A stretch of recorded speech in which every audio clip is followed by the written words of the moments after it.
So, Apple has a problem.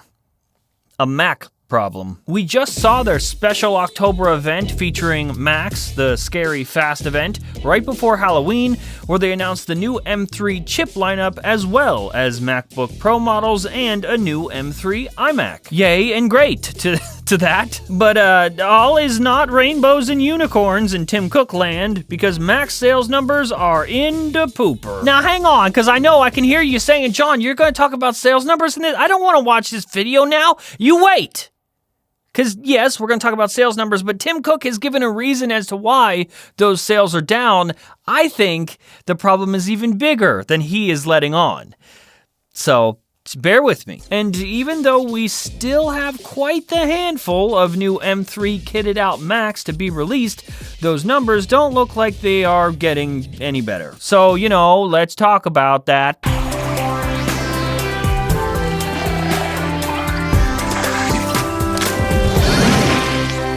According to Apple's very own fiscal year 2023 earnings call, sales for Mac are down 34% year over year. And in case you aren't a numbers person, that is not great. In the earnings call, Tim explained Apple's reasoning as to why Mac numbers have dropped. In Mac, revenue came in at $7.6 billion with a B dollars, down 34% year over year from the prior year's record quarter. This was due to challenging market conditions as well as difficult compares against the supply disruptions and subsequent demand recapture we experienced a year ago. So yeah, that's all well and good, right? But let's look at this not from a Tim Cook perspective, but instead, let's look at this as a real people problem. November 10th, 2020. That is the day that Apple introduced us to the M1 chip, the first usage of Apple Silicon in the world of Mac. And it changed so much about the company and the tech industry as a whole. Since then, a lot has progressed. We've gotten an entire M2 lineup, and now we're starting to get M3 as well. Yeah, great. Woohoo! Let's go fast, boy! Right? But let's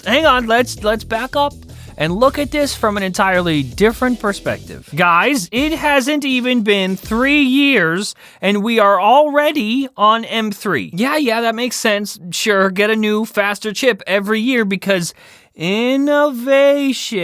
But that first chip, M1, that is not even slow yet. M1 is still totally fine and probably perfect for everybody who has a MacBook or an iMac that doesn't need to edit video or a 3D model or something. And while Macs are getting better and better year over year, their sales are getting lower and lower. And sure, you could point to stuff like the recession and people don't have money, Joe Biden in the White House or whatever your excuse is, but I think what we're actually looking at here is a much bigger, longer spanning problem for Mac. I think Mac is starting to have an iPhone problem. I will explain. But first, I will make money. Fellas, I have been using the Opera web browser for well over a decade. Why?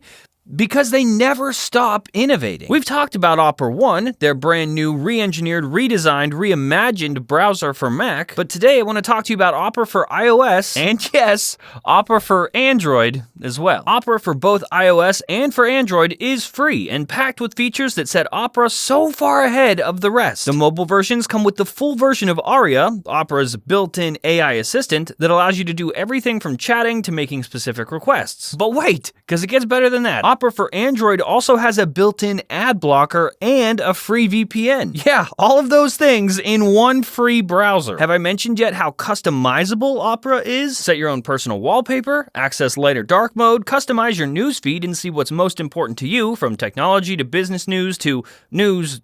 Or if you're like me, just remove news altogether because sometimes news isn't fun. Opera was built from the ground up just for you, and that's why Opera is my default browser. Download it in the App Store or Google Play Store today and make it yours. And of course, a huge thanks to Opera for sponsoring this episode of Fapata. iPhones have been releasing yearly for basically forever now, right? And most people are on 18-month or 2-year contracts to pay the phone off. Maybe some of you have that type of deal where you can swap for a new iPhone every year for the newest model, and maybe some of you just go ahead and buy your phones outright full price so you don't have contracts with anybody. You just live your life. But have you been able to fully grasp how fast this really is? Smartphones as a whole, not just iPhone, have gotten so good that 99% of people just do not need a new one every year. 99.999% of people. There, I'll just put that number on it because that seems better. But here we are with yearly phone releases from pretty much every company, and yet sometimes smartphone revenue drops without external forces like, the world. Okay, now let's look at how many PC companies are releasing yearly updates to their laptop or desktop computers. I have a list right here. Here we go. Oh, look.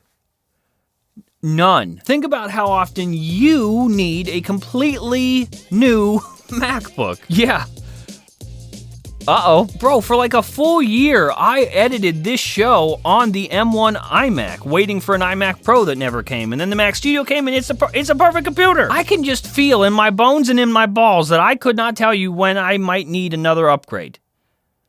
Like, actually need one, right? And I'm already just in the 1% of people that actually needs an Ultra chip. Of course, MacBooks aren't just popular with the YouTube creator space. In fact, on the same earnings call that I mentioned before, Tim Cook also said that from their data at least, they see that 2 out of 3 college students choose a Mac. Yeah, okay, great, but Tim, sir, buddy, you also, if you're gonna mention college students buying Macs, you also kinda sorta left out the most defining trait of all college students, which is they got no f***ing money. The real point that I'm trying to make here, and why I'm comparing it to an iPhone, is because Macs, Apple Silicon, at this stage, has started out so unbelievably strong. They are so good and so efficient and so fast that most people, once you have bought in to M1 Mac, M2 Mac, and in this case, M3 Mac, you ain't buying back in for a long, long time. You don't need to. These machines can handle anything and everything that any normal person would want to throw at it. That's why, when you see YouTubers throwing around specs and graphs and benchmarks, and like, bro, not a single person, not a real, actual, functioning adult gives a single shit. Nobody cares. That's not how things work anymore.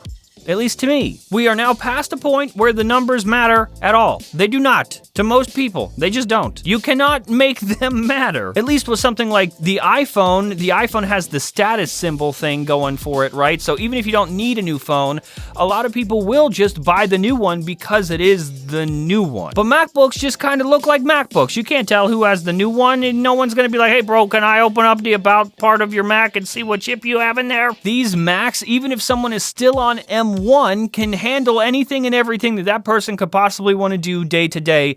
They have no issues. That is Apple's blessing with the new M series chips with Apple Silicon, and it is now also their curse. I feel like we're starting to figure out that the same problem the iPhone has, where people don't actually need to upgrade every year, every 2, maybe even every 3, is starting to hit the Mac, but even harder. Luckily, Apple has been preparing for this for a long time. Since introducing services, a lot of their money comes from the services they offer, the subscriptions they offer. And here I am at this point in the show. I have now presented what I think is the real true problem here, and this is usually where I would present some sort of solution to the problem. Maybe I'd say something really deep, make you think about things a little bit differently, say something real slick and nice, and end the video and just drop the mic. But I got nothing, dude. I have no idea what the end game here is for Mac. Apple has almost boxed themselves into a corner here by making really great machines. And the answer obviously cannot be just make machines that are bad. So they've got to suck this up and just accept that numbers drop and depend more on super cycles that may happen every few years, or they're going to have to get super creative. I just don't know what being super creative looks like in order to solve this problem. Anyway, so yeah, that's what I think the problem is. Don't know how to fix it though, so good luck, Apple. Hope you do well. Don't ask me. I don't know. I'm just Jern. Anywhere else I'd be a Flern.